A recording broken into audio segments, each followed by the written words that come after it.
Hello there, I'm Scotty, and you're not. And before I continue, very windy outside, so if you hear a noise, he's wind outside. That's what it is. So, so we're continuing the Purge franchise with the first Purge, and yeah, I didn't particularly care for this one. First of all, it's not even the first Purge. It should be called the Purge, the first experiment, or the Purge experiment. It's not the first Purge. They said before that the first Purge happened, the first worldwide Purge happened in 2017. This is an experiment done by the NFFA to only on Staten Island and to see if it works. And just, it's not actually the first Purge. It's the Purge experiment. They should have called it that, because this is not the first Purge. Because when I was looking it up, it's like, it takes place, in 2016. I'm like, no, the first Purge happened in 2017. They said that in the first movie. The first Purge happened in 2017, and then the one we saw in the first movie was the 6th annual Purge. So this is not actually the first Purge. This is an experiment. And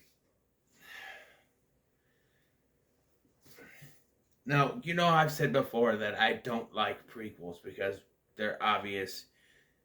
What is going to happen is very obvious, and you can't root for anyone because there's no tension. Well, the characters in this you can sort of root for, sort of.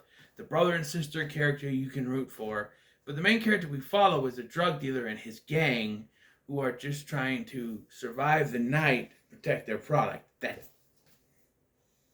And they try to make us sympathize with the fact he used to date the sister of the brother and sister, and they have a connection, and they end up all together at the end. But it's hard to follow a ruthless drug dealer guy you've seen do bad things before the Purge even started. And this movie begins with them trying to once again justify why we need the Purge.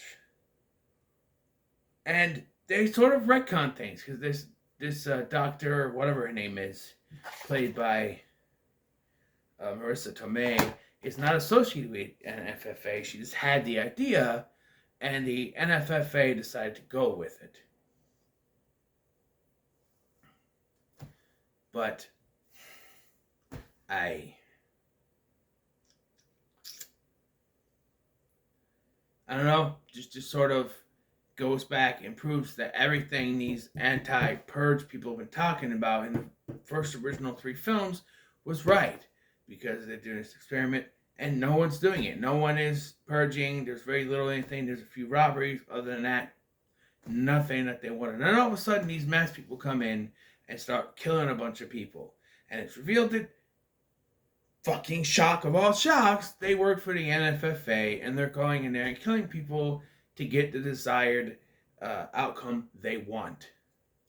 And yes, they finally reveal what has been known to many people all along, but they finally say it.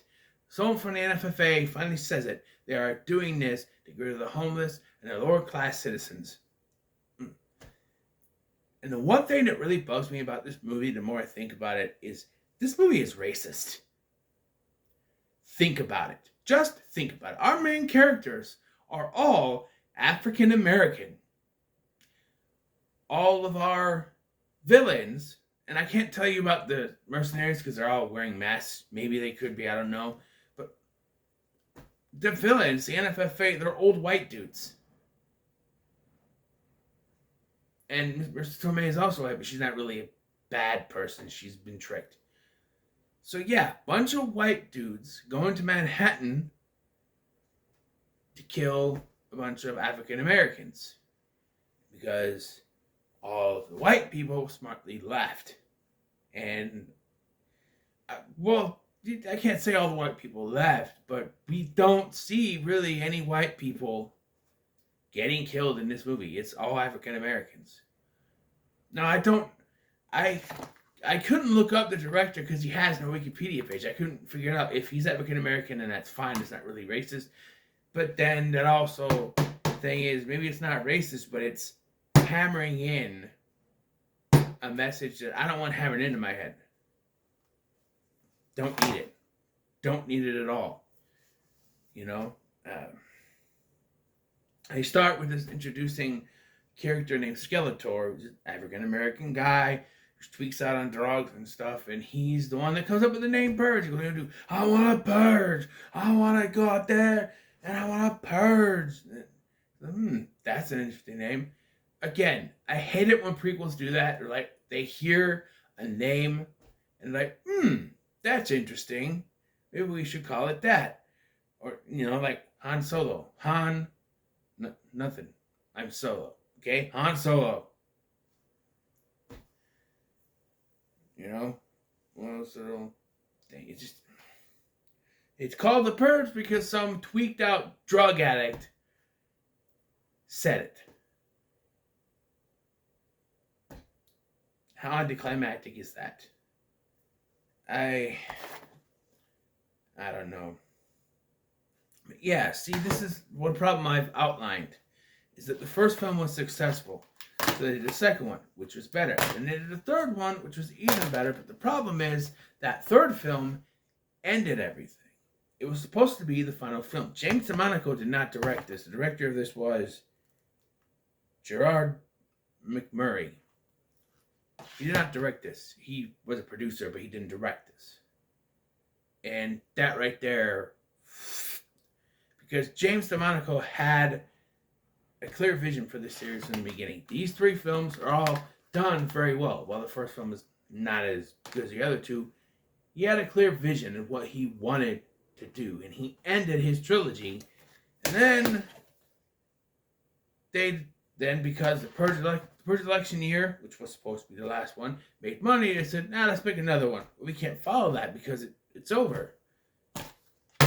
Let's go back and talk about the first Purge, even though it's not actually the first Purge. So it's a Purge experiment. But honestly, they should have called it the Purge experiment.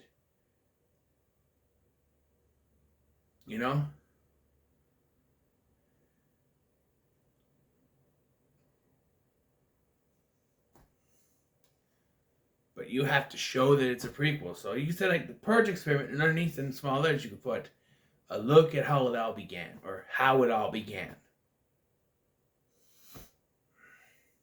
Or it all began here, something like that, in little letters underneath. Like this one says, the first Purge, a nation reborn.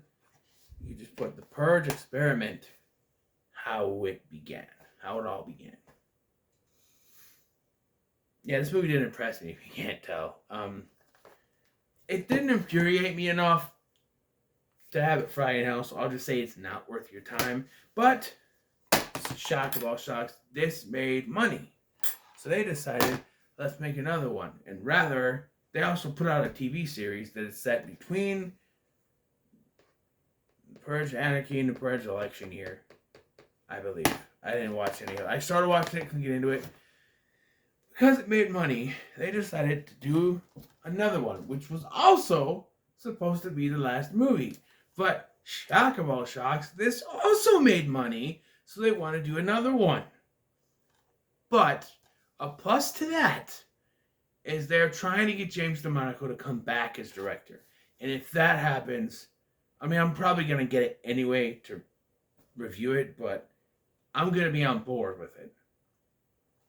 Because honestly, the three that James DeMonaco did, and I can't talk about this when I watched it, but the three that James DeMonaco did were the best three. They were good, decent to really good, but who knows? This one's next. But yeah, when it comes to the first Purge, it's not worth your time. Skip it. It's not worth your time. So, what are your thoughts on the first Purge? I know I didn't go into great plot detail, but really I don't care. I didn't enjoy this in any capacity. At least I enjoyed some of the action scenes, the other ones, but once again, James DeMonaco directed those action scenes. even in the first one where there were a few and far between, they were still decent. This had some action scenes, but it was just people getting gunned down. So it didn't really impress me much, Shania Twain. But yeah, so what are your thoughts on the first Purge? Let me know in the comments below. Be sure to like, share, and subscribe.